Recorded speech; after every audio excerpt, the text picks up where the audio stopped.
También quiero agradecer en primer lugar a la Casa de América y al coordinador de este ciclo de conferencias sobre Historia de América, al profesor Manuel Lucena. También a todos ustedes que hayan elegido estar hoy con nosotros en vez de estar viendo el fútbol. Yo sé que es una competencia bastante fuerte.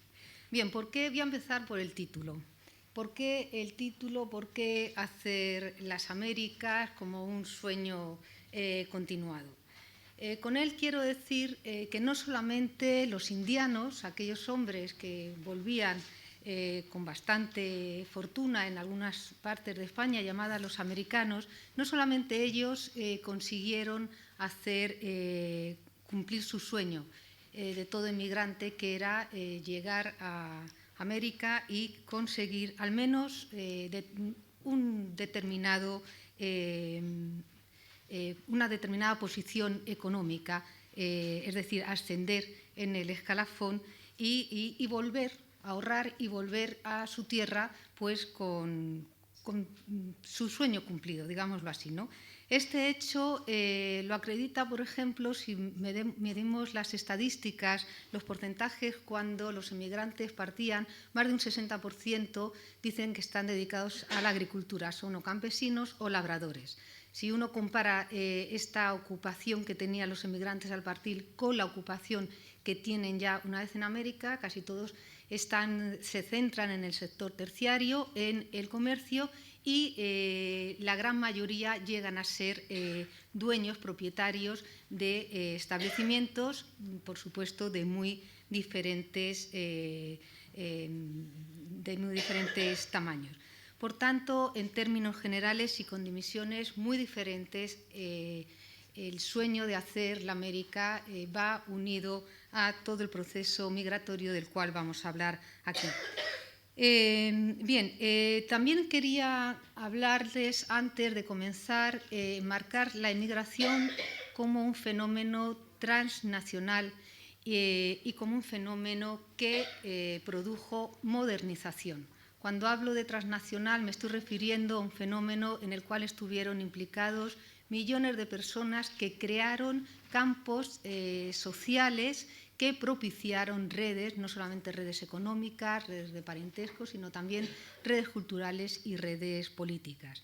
Y cuando hablo de la emigración como un fenómeno de modernización, muy pocos trabajos, aunque realmente cada vez más los estudios, enfocan la emigración desde este punto de vista. Toda emigración, no solamente de la española, que vamos a hablar ahora, a Iberoamérica, sino también a otras emigraciones europeas a otros países como América, conllevó modernización. Modernización tanto para el país del cual procedían los emigrantes como al país que llegaron. Generó modernización económica, generó riqueza, también política, social y cultural. Y de estos aspectos voy a hablarles a lo largo de esta tarde. Bien, aunque América, desde la conquista, desde la colonización, desde 1492, en el imaginario nacional español siempre se concibió como una tierra en la cual se podía lograr fácilmente fortuna y cambiar de posición, hacer la América adquirió un peso mucho mayor a partir de la década de los 80 del siglo XIX, cuando empieza realmente la emigración que llamamos en masa, que se produce entre 1880 y 1930. También hay que decir que la emigración española hay que enmarcarla, no es un fenómeno aislado, forma parte de la emigración europea, América, y en la cual entre 1820 aproximadamente y 1930 alrededor de 60 millones de europeos viajaron a América. España se incorpora a este proceso migratorio a partir de la década de los 80, se incorpora junto con los llamados también países de la nueva emigración, que son, junto con España, el sur mediterráneo, España, Portugal e Italia. Tienen unas frecuencias muy parecidas, aunque los destinos y las cantidades son muy diferentes. Primero empezó Italia en 1870, seguida de España y después Portugal. En cuanto a España, alrededor de algo menos de 4,5 millones de viajes son los que se contabilizan entre España y América. De ellos retornan un 57%. Este retorno nos está hablando ya de unas características, de una estructura de la emigración, que aunque después la voy a contar, por si no me da tiempo, ya lo voy a decir de partida y así vamos analizando la emigración. Se trata de una emigración procedente fundamentalmente del medio rural, jóvenes en edad de trabajar y fundamentalmente hombres, aunque después la participación femenina a lo largo del siglo XX va a ir aumentando, y solteros. ¿Esto qué demuestra? Demuestra que va a emigrar, que emigró el colectivo que con más rentabilidad económica podía obtener, y que en gran medida también demuestra que la emigración guarda una estrecha relación con una estrategia familiar. Esto quiere decir que también otra conclusión rápida sería que no emigran los más pobres, porque la empresa emigratoria suponía tener al menos unos ahorros o al menos una capacidad para endeudarse. Es decir, en aquellas zonas donde había una pequeña propiedad y los padres podían hipotecar su casa o su tierra, digamos, pues podían costear al hijo. Las familias, como estrategia familiar, hacen una ecuación entre lo que van a gastar en la aventura, llamémosla así, emigratoria, y las ganancias que van a tener de esa emigración, y mandan también al más cualificado. De esto lo voy a ir hablando a lo largo de la tarde. Pero, claro, no emigran los más pobres, pero hay muchas excepciones. Hay muchas zonas de España donde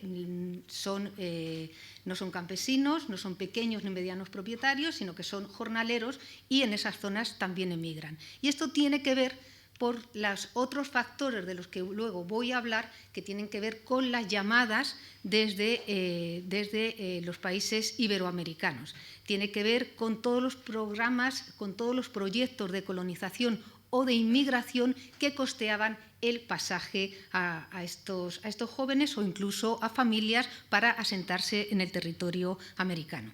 También hay otra forma de viajar, que eran las cartas y los billetes de llamada que costeaban los familiares, los paisanos ya asentados en América, y que mandaban, que normalmente era el tío, el hermano de la madre. Esto es una figura que ha quedado en algunas zonas de España, por ejemplo en Galicia o en Asturias, y mandaba llamar al sobrín en Asturias para que le ayudase en el negocio. Por tanto, también ahí tenemos que se financia el viaje desde América.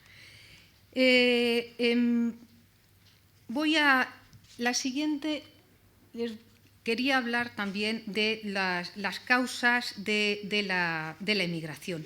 En los factores de la emigración hay dos grandes, yo diría, los macroestructurales y los microsociales. Los macroestructurales estarían desde la revolución industrial, la revolución de los transportes, la revolución, el crecimiento demográfico, hasta las causas económicas que vamos a ver en el caso de España. Y después están los microsociales, que los dejamos a un lado porque ahora nos vamos a detener más en los macroestructurales, y en concreto a partir de una gráfica que vamos a analizar. Bien, también hay que decir que la emigración es imposible explicarla y es imposible entenderla sin combinar ambas orillas, sin combinar España y sin combinar los países americanos o iberoamericanos a los que se destinó, a los que se dirigió. Y además es imposible comprenderla si no conectamos estos factores de los que yo estoy hablando, macrosociales, microsociales, pero sobre todo factores de expulsión y factores de atracción, que yo en mayor o menor medida los voy a ir aquí exponiendo.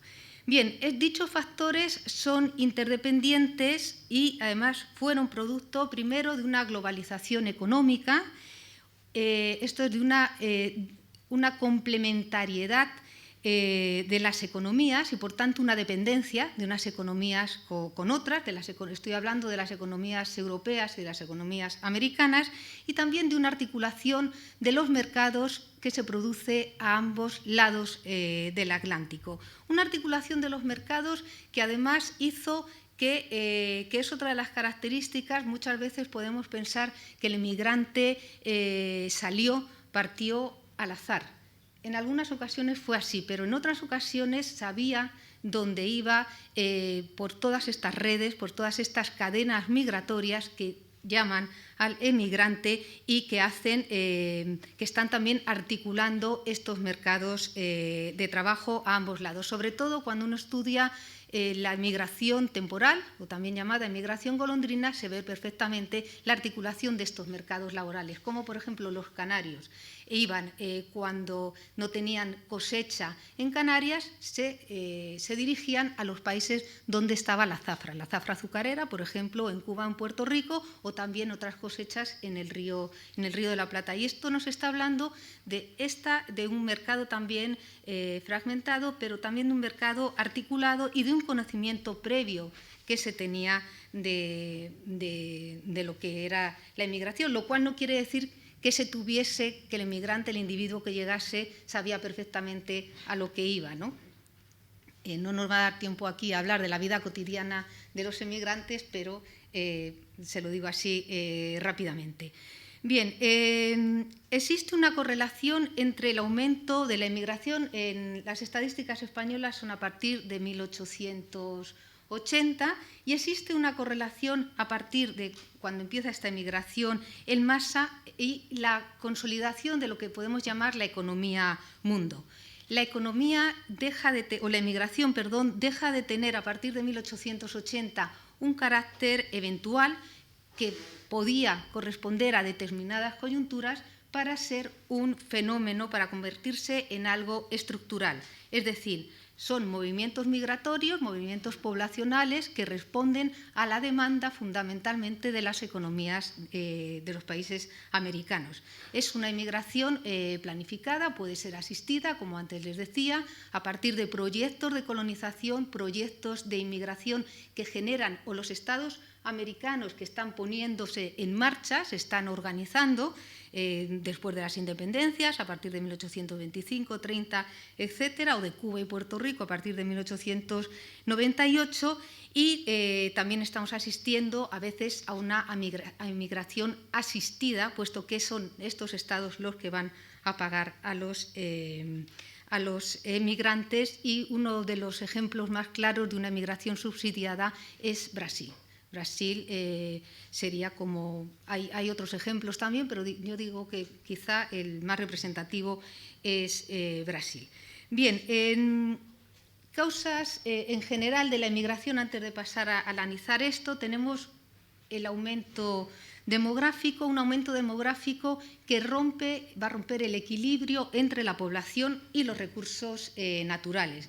Lo siguiente sería, en España, una agricultura atrasada, una agricultura obsoleta. Además, que no haya una institución que pueda convertir a aquellos artesanos, por ejemplo, que han sido orillados y que pasan a ser... son proletarizados después de la Revolución Industrial, que sea incapaz de reconvertirse. Todo esto lo que va a generar es un exceso de mano de obra que no puede ser que tiene que emigrar porque no puede ser absorbido por la industria nacional. Bien, también los sistemas de herencias desigual, que no voy a profundizar en ello. Otro serían los bajos salarios y, sobre todo, claro, las diferencias de renta entre España y los países americanos y las diferencias salariales entre ambos lados. La revolución de los transportes. Esto fue clave porque no solamente es que se tardase menos en llegar a América, de un mes y medio que se va a pasar a 15 días, 10 días, sino que esto va a producir un abaratamiento de los pasajes, con lo cual mayor número de personas va a poder conseguir adquirir un pasaje, pero luego para mí hay algo también fundamental, que es que gracias a estas comunicaciones, al telégrafo, a la distancia menor en cuanto a tiempo de la navegación, América se vuelve, yo creo, que una tierra más cercana. Y esto actúa en la mentalidad, en el ideario, en el imaginario colectivo como un factor de atracción. Ya no es esa América cuando salían de Sevilla, cuando salían de Cádiz, de Huelva, de Palos, esa tierra lejana que hay perdida, sino que el contacto pues, es igual que ahora, ¿no? El contacto cuando uno se va a hacer cualquier viaje, pues no tiene nada que ver con hace 30 años o 40 años. Es todo más cercano, por tanto, digamos que actúa de forma positiva para que el individuo, para que la persona sea más proclive a emigrar. Bien, y después el efecto llamada de las cadenas migratorias. Al estudiar emigración, uno de los temas es analizar cómo se produce, es decir, estas primeras migraciones hacen unas cadenas migratorias desde una ciudad, un espacio, un lugar, una aldea determinada, un grupo se va a trasladar a otra punta de Argentina o de México o de Brasil y va a ir formando una cadena que, aunque eso se rompa, esa cadena durante muchos años, incluso siglos, no haya esa emigración, es lo que se llama, lo que llamamos los especialistas, una cadena dormida, que luego vemos cómo en un momento determinado surge de nuevo. Bueno, estas cadenas migratorias. Y después otro factor importante es el crecimiento económico de América Latina, de muchos países de Iberoamérica que empiezan a crecer, tienen además tierras, desde un punto de vista económico, tienen muchas tierras disponibles para donar en estos programas, en estos proyectos de inmigración y de colonización, y eso sin duda es un aliciente para muchos individuos, tener una tierra en propiedad. Yo cuando trabajaba estos temas, al principio de trabajarlos, no solamente era con estadísticas y con historia de documentos, de archivos, sino que también hacía historia oral, es decir, hacía entrevistas a aquellas mujeres y hombres que habían emigrado, ¿no? Y entonces ese sueño de lograr ser propietarios. Bueno, paso rápidamente para analizar aquí las causas, los factores. En España sería primero todas las crisis, bueno, hay epidemias de cólera anteriores de los 50, 70, 80, pero a partir de los 80 también están las hambrunas. Unas hambrunas que se van a ir por la crisis cerealera, se van a ir, también están las epidemias del vino, y que se van a ir hasta 1909, donde hay algunos testimonios en la prensa que nos están hablando de levantamientos por motines a raíz de las crisis de subsistencia a nivel nacional. Esta crisis de los cereales, estas hambrunas, pues además que impulsan a la gente a salir, va a estar también favorecida con una liberalización en la legislación de inmigración. Antes había una legislación más restrictiva y es a partir fundamentalmente de 1907 cuando el Estado español abre la mano y se puede emigrar libremente. Y después hay una de de las causas que yo más he encontrado en estas entrevistas que he hecho, que es la Guerra de Marruecos. La Guerra de Marruecos estalla en 1909 y dura hasta 1921. Y hay un dicho popular que ustedes sí, que es la gran mayoría, yo creo que sí, que me van a entender cuando yo lo digo en clase a mis alumnos. No me entienden porque son muy jóvenes, pero el dicho popular que corría era hijo quinto y sorteado, hijo muerto y no enterrado. Frente a eso, ¿qué preferían los padres? Que los hijos, aquellos hijos en edad de cumplir el servicio militar, emigrasen a América. Unos lo hacían a través de estas llamadas de parientes, de paisanos, y otros lo hacían siendo prófugos. Hay un porcentaje de prófugos en la inmigración española durante estos años, hasta que dura la Guerra de Marruecos, muy alto. Claro, muchos estarán pensando, muchos de ustedes, bueno, ahí también se podía pagar la redención en metálico para no ir al servicio militar, pero la redención en metálico oscilaba entre 500, 1.500, 2.000 en función del destino, y no todo el mundo podía pagar esa redención. Bien, tenemos esto, claro, por supuesto, habría que verlo también con las gráficas para ir por país, para ver cómo también desde el país que estemos analizando, superponiendo varias gráficas, actúa en Cuba o en Argentina. En Argentina, por ejemplo, aquí hay, yo creo, bueno, no sé si lo ven, hay unas salidas muy fuertes, están dirigidas fundamentalmente a Argentina, aunque también en Cuba, y en 1889 cae. Una de las razones por las que cae es que hay una crisis financiera de un año en Argentina, muy débil, pero ahí está. Y esto repercute directamente. O sea, hay una correlación entre causas económicas o factores económicos de un lado y otro muy importante. Bien, después, claro, lo que yo les decía, la disponibilidad de tierras, el crecimiento económico, luego vamos a ver en el caso de Cuba cómo es espectacular y cómo se complementa, ¿no? El precio que va adquiriendo el azúcar en los mercados internacionales con la llegada de inmigrantes. Y realmente a partir de 1929, con la crisis, el crack del 29, hay una desarticulación de la economía internacional, hay una crisis financiera a nivel internacional y se produce se cierran las puertas de toda esta emigración. Luego se va a ir recuperando, pero bueno, ese sería otro tema. Aquí estaría para hablarles de América Latina, bueno, para que vean un poco el desarrollo económico de esos momentos. Y aquí era lo que yo les quería comentar, nada, brevemente cómo aquí lo que he hecho es ver el índice de correlación entre llegada de inmigrantes, precio del azúcar y cotización de ese azúcar en el mercado internacional. Y coinciden en más de un 78%, con lo cual nos está diciendo que los factores de atracción, factores económicos, pesan mucho.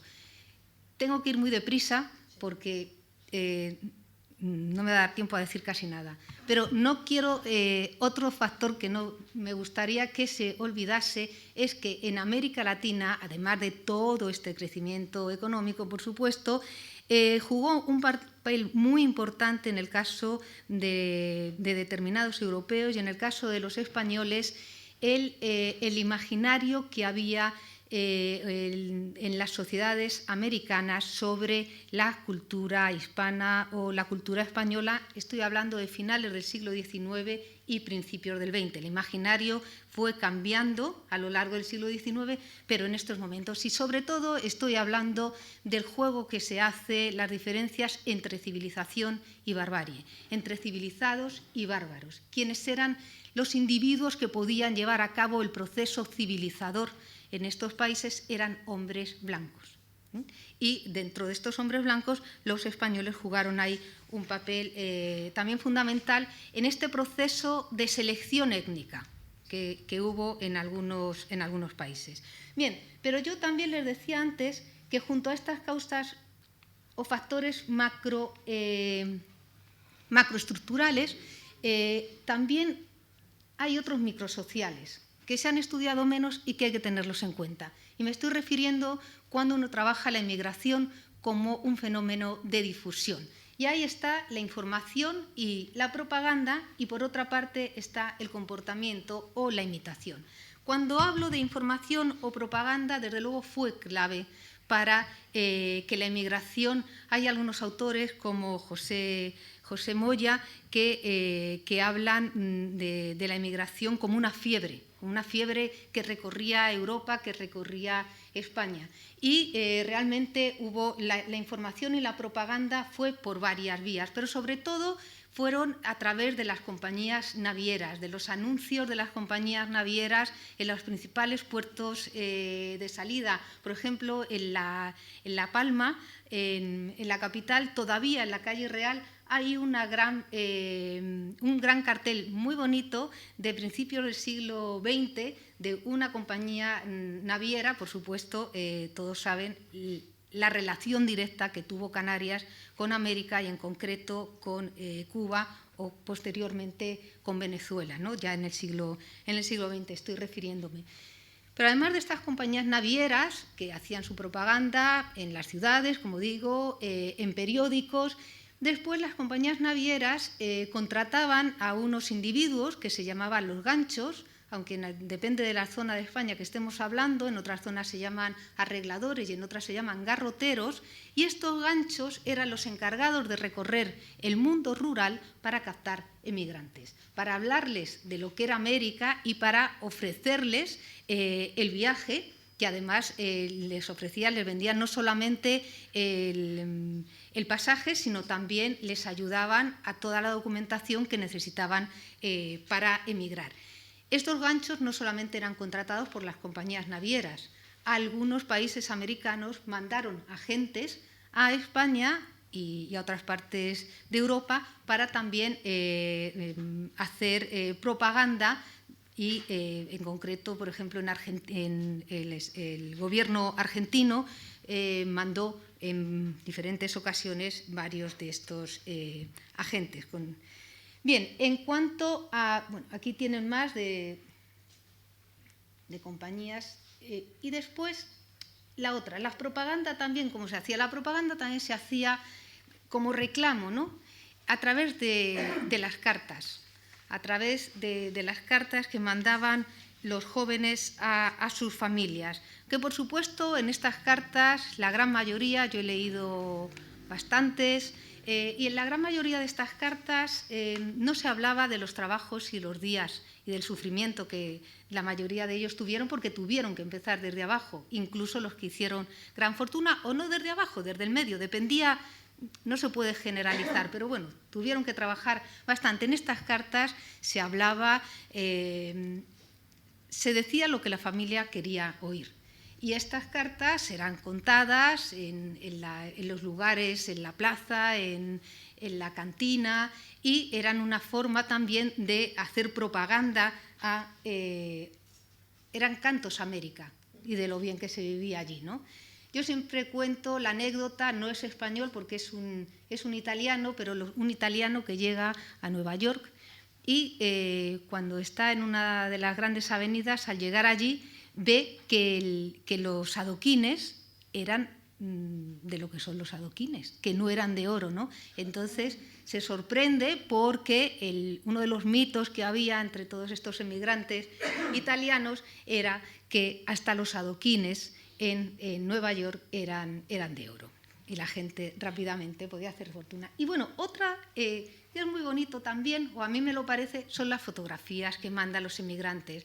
Al poquito tiempo de estar allí, al mes, a los 2 meses, lo primero que hacen es, con los pesitos que han ganado, se van a una tienda de fotografía donde les alquilan el traje y para enseñar a sus padres, este chico, este joven, que seguramente salió con alpargatas y no así vestido, desde luego, manda esta fotografía rápidamente a sus padres como diciendo ya lo he conseguido, ¿no? Y después la otra fotografía que es de la ciudad de Buenos Aires. Esto también tuvo que impactar muchísimo, estamos hablando de 1910. Esto llega a una aldea española donde en la gran mayoría de las aldeas no había ni luz eléctrica ni tampoco había agua ni ninguna modernidad. Estamos ante una ciudad moderna, que ni siquiera ni Madrid ni Barcelona en aquella época tenían este aspecto, ¿no?, de modernidad de muchas ciudades americanas, como este es el caso. Muy deprisa, porque les quería hablar el otro, cuando yo les hablaba de la imitación. La imitación, pues la imitación del indiano o americano. Ese hombre que después de unos años de estar en América, de 20, de 30, de 50, vuelve además, y todas las novelas y todas las historias de vida que nos cuentan, vuelve con unas cadenas de oro, vuelven, y además esto es muy curioso porque siempre se refiere al indiano o a México, de vez en cuando también a Argentina o a Cuba. Y en el caso canario vuelven todos vestidos de blanco, con su jipijapa, el sombrero, con su puro, su bastón común. Y desde luego es un factor a imitar. Se pasea por las calles con un gran coche, que sería el dog, que en la literatura ha pasado a decirse el aiga, y todo el mundo quería ser así. Otra escena de los indianos, donde se ve el matrimonio indiano en contraste con lo que es la población, ¿no? Bien, además, hablando ya de los indianos como elemento, hay toda una literatura en torno a los indianos que florece, ya digo, y últimamente vuelve a haber literatura que también tiene como protagonista los indianos. Bien, los indianos, hay algunos autores como José Ramón García, que ha escrito mucho sobre las remesas de migrantes, los que nos dice que España no se habría podido modernizar tanto y tan rápidamente, o en los niveles que se modernizó, claro está, si no hubiera sido sin ese capital, sin esas remesas de los emigrantes. Y no solamente España, sino también las economías familiares. Porque las remesas podían llegar de tres modos. Podían llegar a través de capitales, de los grandes capitales que mandaban estos indianos, podían llegar también a través de remesas entre 1.100 hasta 1.500 pesetas, remesas que mandaban a sus familias, y también llegaban a través de las donaciones que se hacían desde los centros regionales, desde las asociaciones de beneficencia, que enviaban los emigrantes para suplir las carencias de educación de sus aldeas. ¿Para qué? Para construir escuelas. Bueno, cuando había alguna catástrofe como esta, que es en el valle de Bazán, para auxiliar a los damnificados de las inundaciones. Es decir, el emigrante, con esto que yo les decía de que es un fenómeno transnacional que crea centros sociales, campos sociales, a través de estas redes, lo que hace la emigración es unir ambas orillas, y para siempre van a estar unidas, pero no solamente por temas económicos, sino también afectivos. Dentro de esta preocupación de los emigrantes por América, por su tierra, está la de un ejemplo tan solo, es Gumersindo Busto. Es el proyecto de un emigrante en 1904 en Argentina, un gallego, que lo que quería crear era una universidad hispanoamericana y un museo, una biblioteca-museo. Esto no lo logró en 1904, pero en 1926 se hizo esta Biblioteca América, que sigue existiendo en la Universidad de Santiago y que se hace con dinero de los emigrantes. Pero además, como un elemento también de estímulo a la emigración, son las casas. Lo que yo les decía antes, las casas, las casonas de indianos. Aquí estamos en la Quinta Guadalupe, en Colombres, en 1906. Esta fue mandada a construir por un emigrante asturiano, Íñigo Noriega, y como él, hay tantas, se las voy a pasar muy deprisa. Está en México en 1853 y es uno de los ejemplos de esta emigración, esta migración de redes, esta migración en cadena, que va a trabajar también con unos familiares, se interesa, como decían en el momento, interesado, es decir, le hacen partícipe en el negocio y va ascendiendo. Bien, ¿por qué estas casas son un estímulo para la emigración? Porque nos están hablando, primero, esto es en una aldea, es la belleza, la magnitud, la grandeza de una casa hace ya actuar como factor para imitar, porque el hombre ha conseguido. Pero además, a través de esta casa, no solamente por fuera, ¿no? Por dentro, las casas de los indianos, muchas de ellas tenían luz eléctrica, pero además tenían agua. Y no solamente tenían agua, sino que tenían agua caliente. Con lo cual era el ejemplo de la prosperidad, que el individuo había prosperado, y además de la modernidad. Y además de las casas de indianos, y ya lo voy a dejar rápidamente, me gusta comentar esta casa también por los colores. Porque yo les decía que es un factor de modernización, la emigración, y el indiano y el migrante, pero también es un factor de unión entre América y España, porque nos está hablando ya, nos está incorporando otras formas de cultura. Nos está hablando de unos colores diferentes a los del paisaje español, sobre todo, por ejemplo, no en Valencia, pero por ejemplo en Asturias o en Cantabria o en el País Vasco. Muchas de las casas de indianos tienen una palmera delante, porque como símbolo también de América, nos está hablando también de esa nostalgia del individuo que ha emigrado. Y hay otras casas, esta por ejemplo está en Luarca, Villarcelsior, de 1912, sobre ella Maruja Torres en El País en 1984 escribió un reportaje que les invito a leer. Y claro, miren por dentro la grandeza, ¿no? el lujo de estas casas en una España rural, en una España pobre en estos momentos, ¿no? Entonces, y bueno, pues así en otras casas, ¿no? Por ejemplo, en Elizondo, en Navarra, en varios valles, pero sobre todo los del norte, en el Bazán, en Aézcoa, en Vera de Bidasoa, hay unas casas de indianos maravillosas que sobre todo son de emigrantes que han ido a Argentina y a México, algunos también a Cuba, pero bueno, son de mediados finales del siglo XIX. No me puedo entretener más en esto porque ya voy bastante mal de tiempo y les quería llegar también uno de los grandes indianos es Basagoiti. Es el fundador, entre otros, del Banco Hispanoamericano, es Antonio Basagoiti, que se funda en 1901. Es un ejemplo de comerciante banquero, no me puedo detener en esta figura, y con el dinero, con el capital que ha hecho en América junto con otros, junto con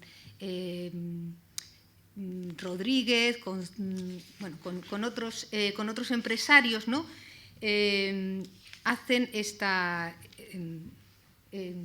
Tienen otros accionistas y logran crear el Banco Hispanoamericano. Pero además del Banco Hispanoamericano, también brevemente les quería hablar del Corte Inglés, que todos también lo conocemos. El Corte Inglés, al igual que Galerías Preciados, también vino con capital indiano.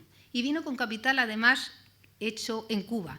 Cesario Rodríguez es tío de Ramón Areces, que a ustedes ya les sonará algo más, y además también era primo de Pepín Fernández, el dueño de Galerías. Todos ellos estuvieron en Cuba. Ramón Areces va a Cuba entre 1920 y 1935 con dos hermanos. Es un ejemplo más también de esta emigración que yo les estoy hablando, encadena estas redes familiares que están retroalimentando al grupo, llamando a sus familiares para cerrar el grupo, para fortalecerlo y para que sigan manteniéndose los negocios como una empresa familiar. Entonces, Ramón Areces, Pepín Fernández, lo que hacen es que traen el ejemplo de Cuba.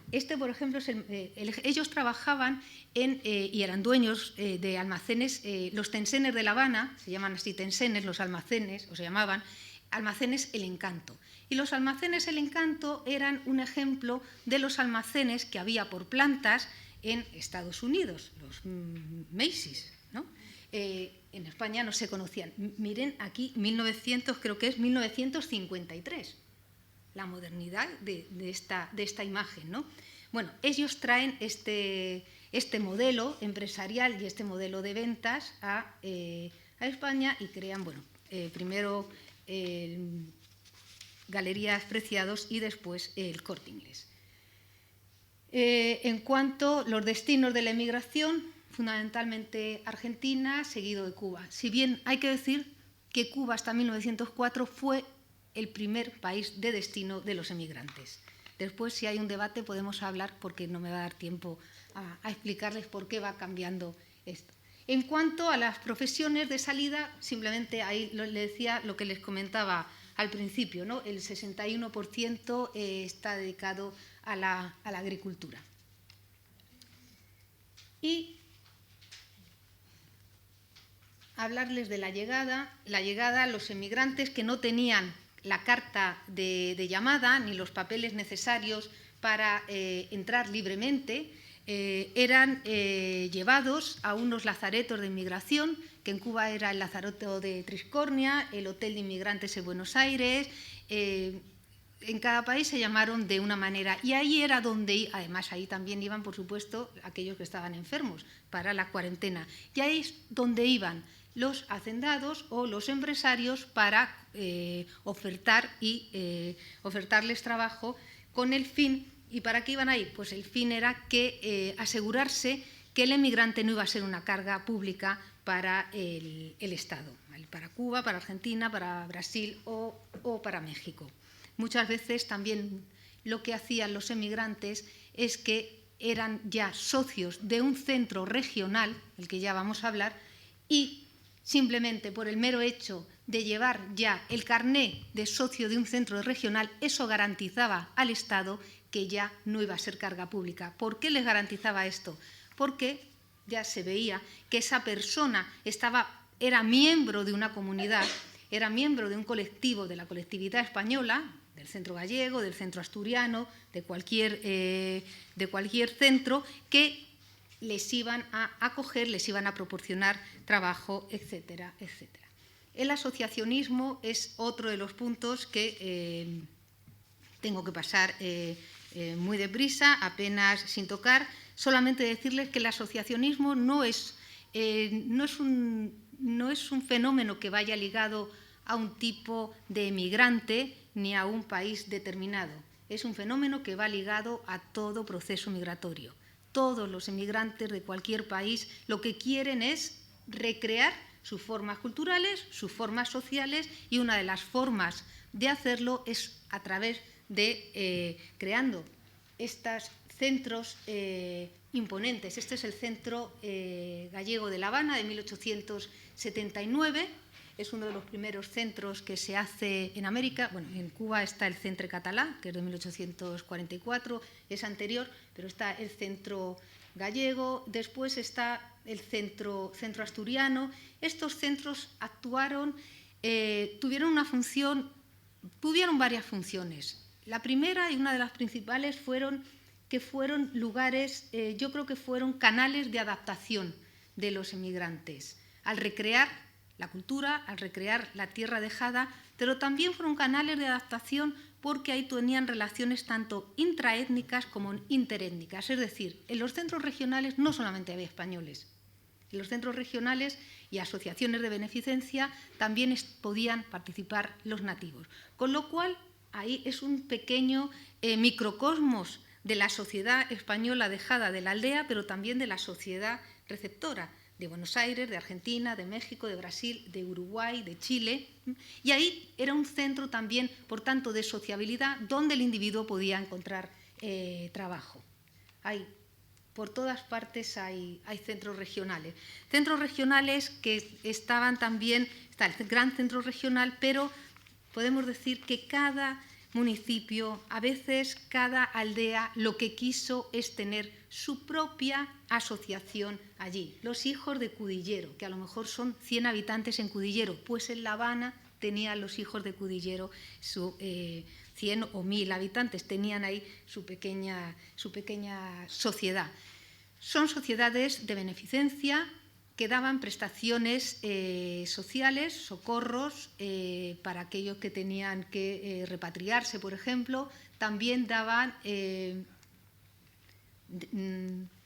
asistencia sanitaria, tenían grandes hospitales que en muchos países, bueno, sanatorios, o en Cuba, por ejemplo, se llamaban las quintas, y, por ejemplo, la Asociación Vasco-Navarra de Beneficencia, y esta, por ejemplo, Quinta Guadalupe de La Habana, de 1897.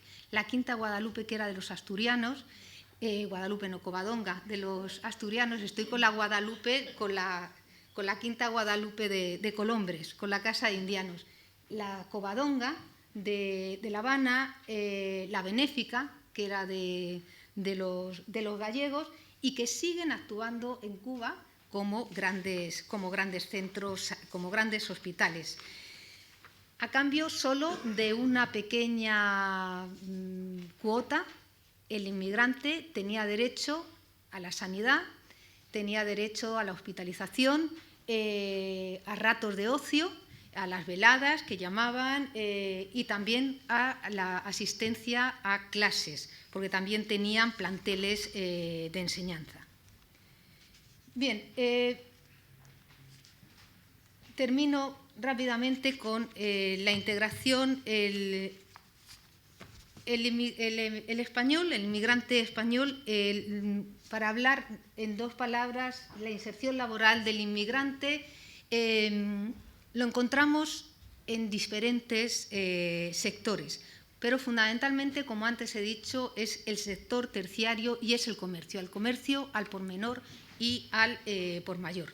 Lo que hay que decir, y con esto ya terminaría, es la gran movilidad ocupacional ascendente que tuvieron estos emigrantes con el paso de los años.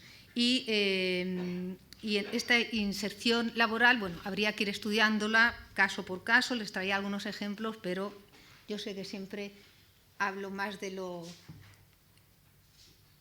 tiempo que me corresponde, entonces voy a ir simplemente pasando estas imágenes para que vean, bueno, pues esto sería el interior de una cantina, y como conclusión, para que lo pueden ustedes leer, yo creo que la comparación, lo que es la comparación de las experiencias migratorias históricas, conocer el pasado, puede servir no solamente como un ejercicio intelectual, sino también como de comparación con los procesos actuales, y puede ayudarnos a comprender qué es lo que está pasando hoy día con la inmigración.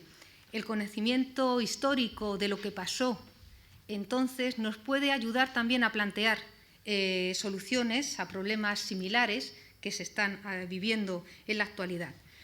Y lo último sería que, puesto que las migraciones reflejan la transformación de las sociedades, tanto emisoras como receptoras, es necesario tener un conocimiento preciso de las mismas y del universo cultural de sus integrantes, porque ello lo que nos va a ayudar o lo que va a contribuir es a fomentar o a plantear canales de inclusión de todos los inmigrantes que recibe España y recibe Europa. Muchas gracias por su atención. Cómo está el colesterol, la presión, bueno, todos estos datos. Yo trataré solo de destacar que lo que digo tiene evidencia. Es decir, qué es lo que está bien, qué es lo que está mal, qué es lo que se puede decir que se está haciendo para que cambie la distribución de la renta y qué es lo que no está teniendo efectos.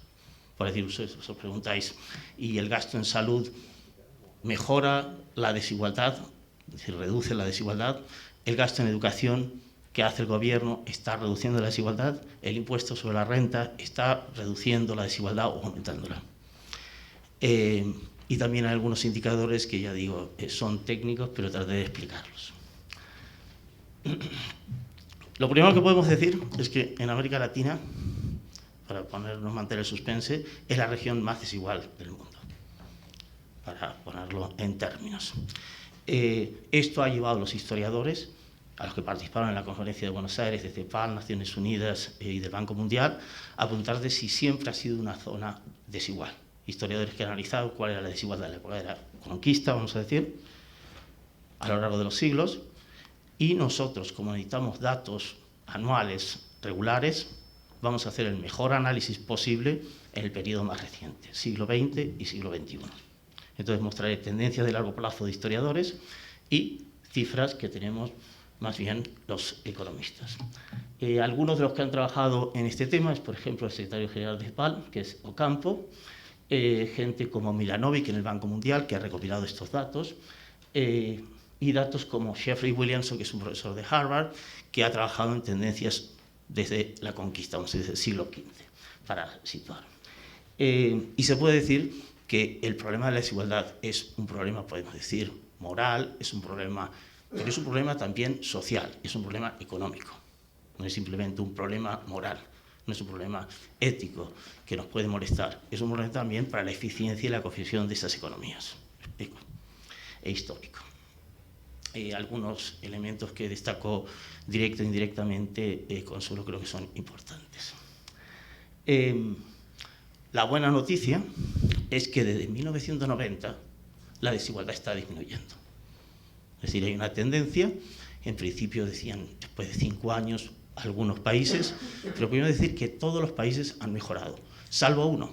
Pero paradójicamente este era el país que en el punto de partida estaba mejor, o uno de los que estaba mejor, uno de los 2 o 3, Costa Rica. Y de hecho las cifras de los últimos años también van en este sentido.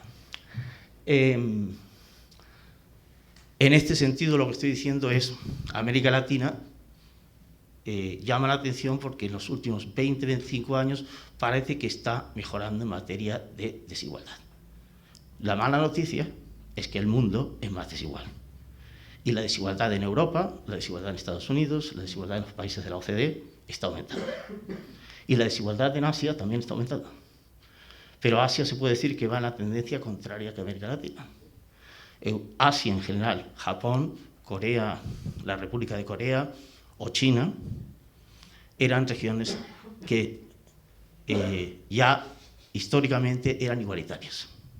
Igualitarias en la distribución de la renta, en la distribución de la riqueza y también en los sistemas de incentivos, con regímenes capitalistas, con regímenes totalitarios o no democráticos, como podéis pensar, como la República Popular China o como, si queréis, Japón. Entonces los puntos de partida son distintos. Y esto es parte de un gran debate mundial. Pero aquí queremos centrarnos más en América Latina. Esto lo tengo en inglés porque son las cifras de Jeffrey Williamson. Esto es más o menos 1492. El punto de partida es, según la evidencia que tiene él, yo no la cuestiono, la región era relativamente igualitaria. Podríamos decir que el mundo, hacia el 1500, era un mundo donde también en Europa se vivía en unos niveles que consideramos hoy próximos a la subsistencia. Y en Asia se vivía también en condiciones de subsistencia. Esas condiciones en 1490 hacían que todos eran relativamente pobres para nuestros estándares.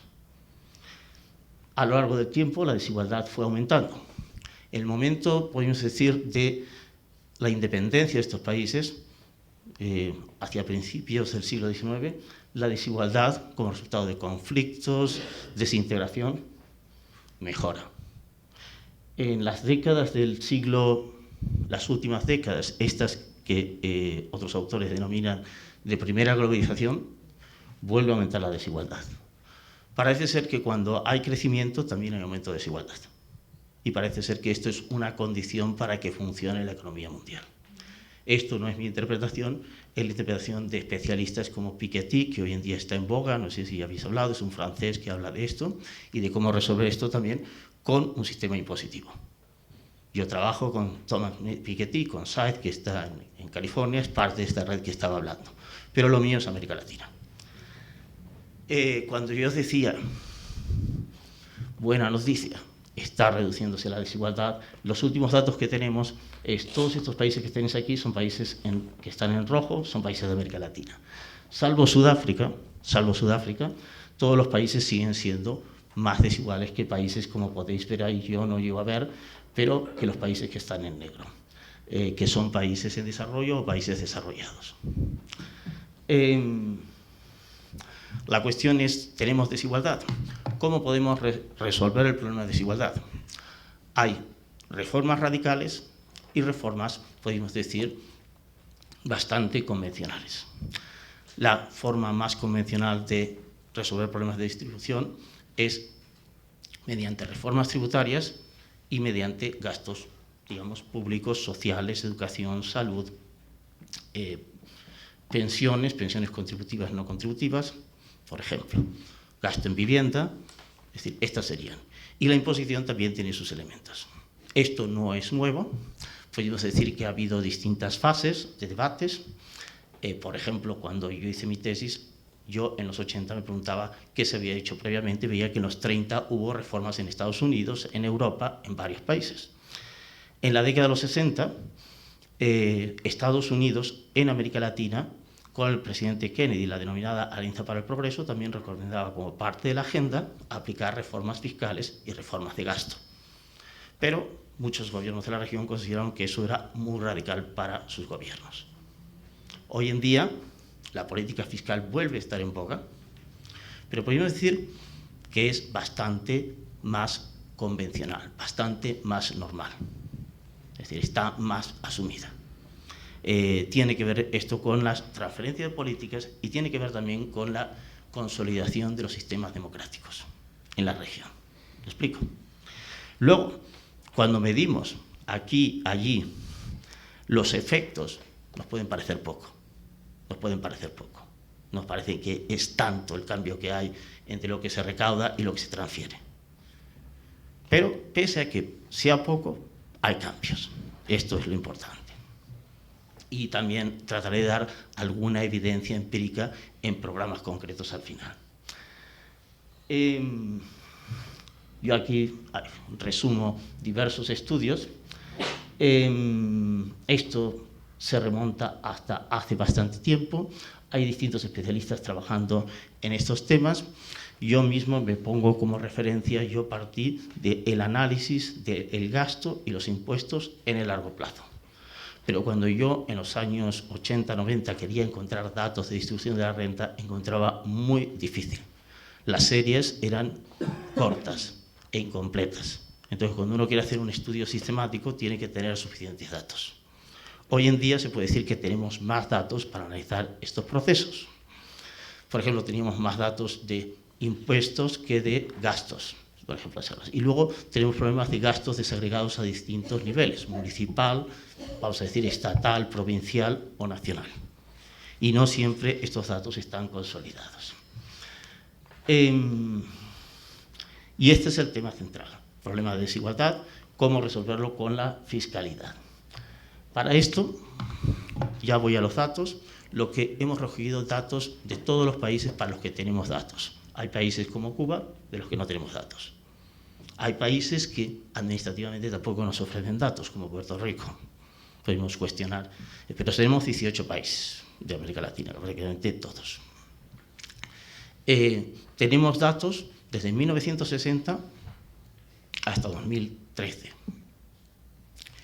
Los datos de 2013 eran provisionales, por eso no los incluimos.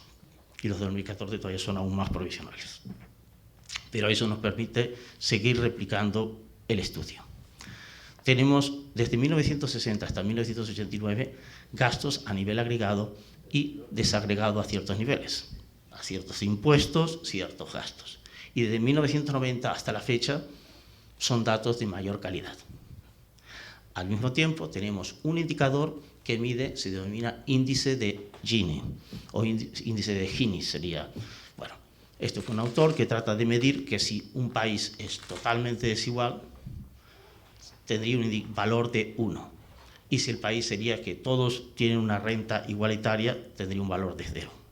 Los países están entre valores, digamos, de 0,30 y de 0,70. Los valores de América Latina estaban cerca de 0,60 y han bajado a cerca de 0,47, para que nos situemos. Este es el cambio que hay en estos valores.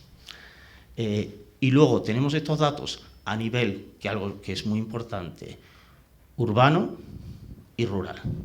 Y dado que América Latina es la región más urbana, más urbanizada, las grandes urbes como Buenos Aires, como México, son ejemplos, tratamos de ver si estos efectos distributivos son distintos en el sector rural que en el sector urbano. Y esto sería importante para los resultados que vamos a obtener. Si vemos las cifras de este índice de Gini, lo que vemos, tal vez no se ve con tanta claridad, es que parece haber una pequeña disminución hasta aproximadamente mediados de los 80. Con la crisis de la deuda hay un aumento importante en la desigualdad y después de las reformas, ya desde los 90, hay una caída que lo pone en mínimos históricos. Luego tenemos los valores máximos y mínimos. Los valores máximos, es decir, los países, pero parece ser que estas tendencias más o menos también se corresponden con las tendencias generales. Esto tal vez cuesta entender. Luego, ¿cuánto varía esto? Luego, esto es más la fiscalidad. Aproximadamente en 1960, lo que eran los ingresos públicos, la línea en rojo, estaban en el 12%. Los gastos estaban aproximadamente en el 13%. A lo largo del tiempo vemos que en la actualidad los gastos están en el 27% y los ingresos están próximos al 24%. La diferencia son brechas. La peor brecha se da, la mayor diferencia se da en los años 80, con la crisis de la deuda. Y estos aumentos en los porcentajes se deben más a que, como está ocurriendo también aquí, que cuando cae el PIB, la deuda, aunque se mantenga, incrementa su proporción como en relación al PIB, es decir, la relación deuda respecto al PIB decimos que está al 100%, porque el PIB no está creciendo, ¿me explico? Y la deuda sigue aumentando. Aquí los gastos, aunque se contrajeron menos porque cayó el PIB. Y eso llevó a las políticas de ajuste. Y las políticas de ajuste llevaron finalmente a una reducción del déficit, que como podéis ver, hacia el año 90 es cero. A partir de ahí podemos decir que se inicia una nueva senda con altibajos. Esas son tendencias promedios de la región, no quiere decir que los países tengan diferencias. Pero fijaos que esto es una tabla desde aproximadamente el año 2000 hasta el 2013. Si yo tomara la serie de 1960 al 2013, sería una nube de puntos lo que veríamos. Si vemos los datos desde el 2000 al 2013, vais a poder ver que prácticamente todos los países, salvo Costa Rica, han disminuido la desigualdad en promedio, año tras año. Y esto es un cambio, ya digo, bastante especial. ¿A qué se debe esto? Es la pregunta. Para esto aquí entramos en la parte técnica y no os voy a aburrir. Nosotros tratamos de medir la desigualdad con este índice de Gini, tratamos de buscar unos factores. Esos factores, por un lado, son los impuestos, todas las categorías de impuestos, los gastos, todas las categorías de gasto, pero también tenemos que analizar que hay países más pobres y más ricos. Hay países que dependen más del comercio exterior, es decir, que exportan más o menos. Algunos exportan más petróleo, por ejemplo. Entonces extraen más rentas y no recaudan tantos impuestos. Bueno, todas estas variables vamos a decir que son variables que podemos denominar de control. Es decir, que vamos a controlarlas. Vamos a pensar que, bueno, que no se debe al impuesto y al gasto al cambio en la distribución. Se debe a otros factores. ¿Me explico? Entonces aquí podemos decir es la desigualdad del índice de Gini, el índice de Gini urbano, el índice de Gini rural y el índice de Gini total. Luego tenemos las variables fiscales, que tenemos el gasto total, el gasto en educación, el gasto en salud, el gasto en vivienda, bueno, las distintas categorías de gasto y las distintas categorías de impuestos. Impuestos sobre la renta, impuestos del valor añadido IVA, impuestos sobre los gastos y bienes traducidos, impuestos sobre la renta e impuestos sobre el comercio exterior. Pueden ser estas categorías. Esos impuestos representan aproximadamente el 90% del total de impuestos. Y luego tenemos las variables de control que nos llegan a ver, que es la renta per cápita, el comercio, la población y otras variables. Con esto están los resultados. No, ya dije, no voy a aburrir. En el periodo 60-90 vemos que no hay efectos distributivos significativos ni de los impuestos ni de los gastos. Los gastos y los impuestos del 60 al 89 no afectaban la distribución de la renta.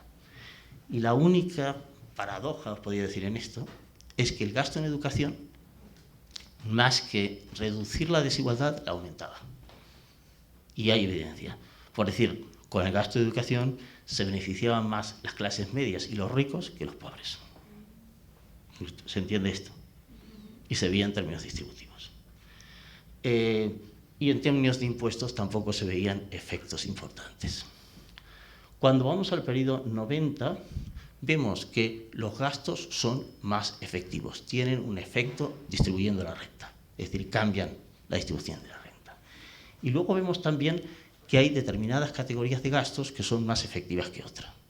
Por ejemplo, el gasto en salud es más efectivo y el gasto de educación sigue siendo regresivo, no necesariamente favorece más. Yo mismo no llego a ver lo que tengo aquí, pero lo que puedo decir es, estos son los impuestos. Los impuestos también son efectivos y de hecho en esta fase, y esto no ocurre ni tan siquiera en los países desarrollados siempre, y es que los impuestos están siendo menos efectivos, son más efectivos para redistribuir que el mismo gasto. Es decir, se tienen mejores efectos vía impuestos y se tienen mejores efectos vía impuestos sobre la renta. Tal vez esto, dirán, no hay nada nuevo, esto ya lo sabemos aquí. Y ya lo sabíamos cuando se hizo en España. Pero estamos viendo que esto es efectivo, es decir, que se está llevando a la práctica y que algunos gobiernos lo están llevando a la práctica en general. Y que esto está aumentando y cambiando la incidencia. La estructura no es extremadamente progresiva, simplemente es efectiva, está siendo efectiva. En términos de lo que decía antes, rural o urbano, lo que nos llama la atención es que, voy a quitar ya todo esto, los resultados son más efectivos en el sector urbano que en el sector rural. Es decir, son más efectivos en materia de gasto, pero son aún más en materia de impuestos. Y se aplica también a categorías que muchos pueden no considerar muy progresivas. También los impuestos sobre las actividades comerciales tienen efectos mayores en el sector urbano que en el sector rural. Esto es lo que puede ser interesante. Gastos que tienen importante efecto. Gasto en salud, las pensiones no contributivas están teniendo un efecto, vamos a decir, redistributivo, sobre todo en los segmentos más vulnerables. ¿Y qué gastos no están teniendo efectos? Lo mismo que decía yo antes, el gasto en vivienda. El gasto en vivienda en los sectores urbanos no favorece, vamos a decir, a los sectores más vulnerables o más pobres. Está favoreciendo a grupos medios y altos. Pero quiero decir que esto explica también que hay un pacto. Yo cuando comenté esto en Barcelona, les encanta esta idea del pacto, que realmente tiene que haber distintos grupos y todos recibir algo en esto, para que haya consenso y se paguen impuestos, y para que los impuestos tengan más efecto distributivo que el gasto. Pero, ya digo, esto es un análisis técnico con datos, con la mayor exhaustividad de gastos, de datos de gasto y de impuestos. Sin embargo, lo que nos llama la atención es que en el sector rural las políticas no están siendo tan efectivas. Las políticas no se ven que tengan los mismos efectos. Ni es efectivo el impuesto sobre la renta personal, el IRPF, y esto puede mantener una desigualdad que en el sector rural es mayor que en el sector urbano. Con lo cual, conclusiones. Luego diré algunos datos, no sé cómo estoy de tiempo, pero tenemos un cambio de tendencias históricas, del 60 al 89 y del 90 hasta la actualidad. Esta es la gran diferencia, podemos decir, entre el siglo XX y el siglo XXI. Entre lo que no funcionaba desde la Alianza para el Progreso, o yo diría desde los 30, cuando se introducen las primeras reformas de impuestos sobre las rentas de personas físicas en varios países, pero que no se llevan a la práctica, como también ocurrió en España en el 32, y las reformas que empezamos a ver en los 80. Esto es un primer dato. Tal vez lo que estoy presentando puede parecer que exageramos, pero son cambios de 2 décadas, Los primeros estudios decían que esto no era muy efectivo. Yo diría que está resultando mucho más efectivo de lo que se esperaba y lo que esperábamos. Es decir, que se va viendo cambios por esta vía.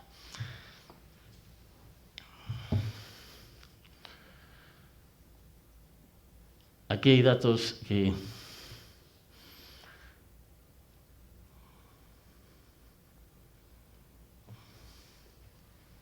Y yo creo que aquí están las posibles preguntas. Y todos los países aplicaron estas reformas. Hay países que han aplicado reformas y países que no han aplicado reformas. En Centroamérica hay países que, la mayor parte de los países no aplicaron reformas. Países como Brasil, como Uruguay y Argentina han aplicado reformas bastante parecidas a las que aplicó Portugal y España en los 80. Y de menor incidencia, pero similares. Países como Chile, países como México, paradójicamente tienen el mejor modelo de transferencia de políticas. ¿Qué quiere decir o por qué digo esto? México está en la OCDE. El principal centro donde hay 15 comités para transferencia de políticas está en la OCDE. El secretario general de la OCDE es Ángel Gurría. Han aplicado reformas tibias, pero se puede decir que es un país que se está normalizando. Y todos los países como Chile, que también se están normalizando en este sentido. Se tiende a ver la política fiscal como algo normal. Así como nosotros vemos PISA y decimos no lo estamos haciendo bien y qué está haciendo Finlandia, se puede decir que estos países que están ahí, hay países como Brasil que no están directamente en la organización, pero participan en estos comités. Argentina participa en ese comité y han, de alguna forma, absorbido más. Colombia y Costa Rica, que son los países que están también en proceso de integrarse, también están viendo qué puedo yo sacar. La OCDE no sanciona, no introduce sanciones si tú no haces lo que hacen los otros, pero recomienda, evalúa, discuten entre ellos y se reúnen regularmente los encargados de políticas fiscales.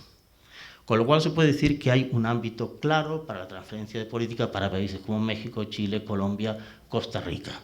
Y de hecho me llama también la atención, porque yo estoy trabajando con la OCDE, que países como China, el único área donde participa activamente China es en el Comité de Política Fiscal y Tributaria.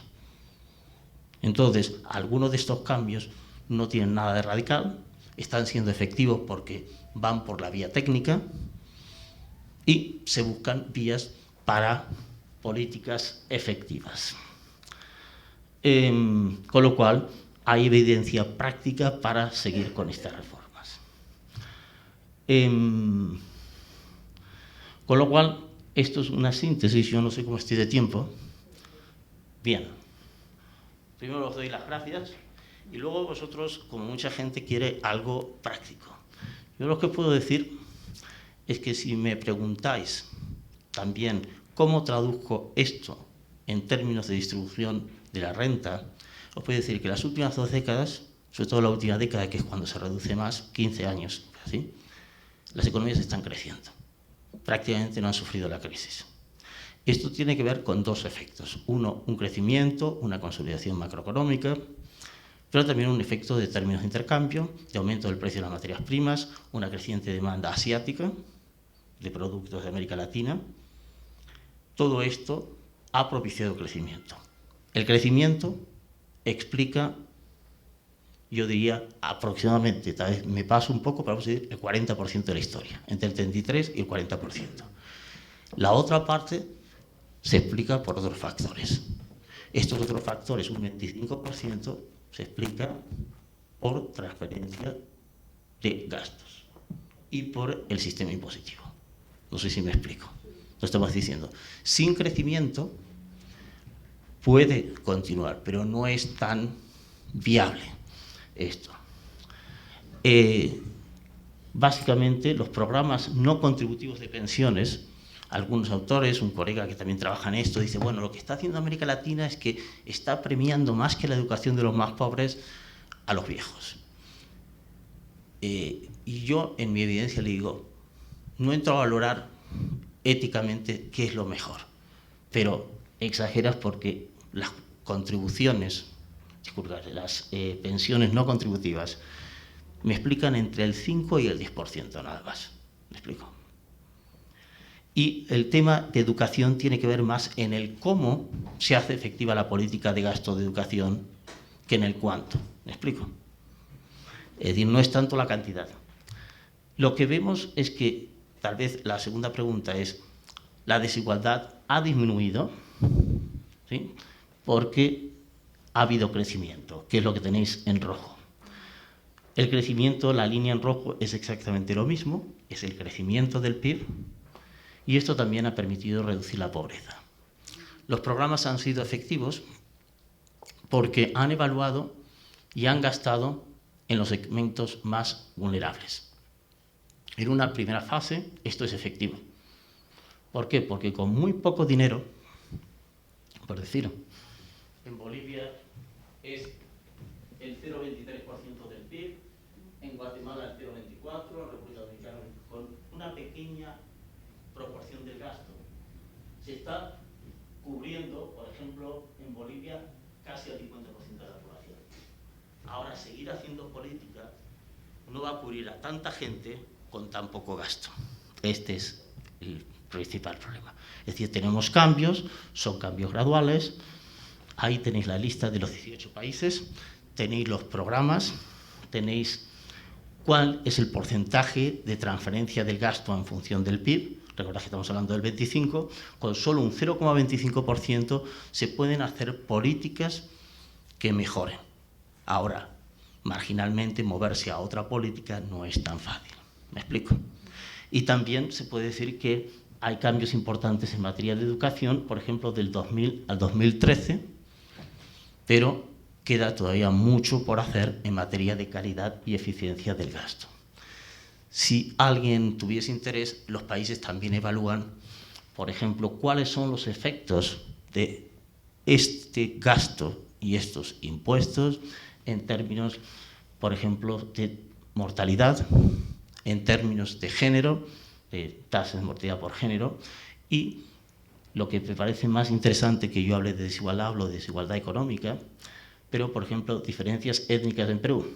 Por ejemplo, la tasa de mortalidad de los grupos étnicos aborígenes se ha reducido sustancialmente y prácticamente está a los mismos niveles, es decir, no es significativamente distinta que la de los grupos europeos, por ejemplo.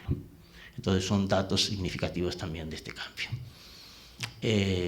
Bueno, era una panorámica, intentaba hacer un recuento de cambios en la igualdad y en la fiscalidad de América Latina con algunos elementos, algunos casos que son sustanciales porque evidentemente no se puede cubrir en los 18 países.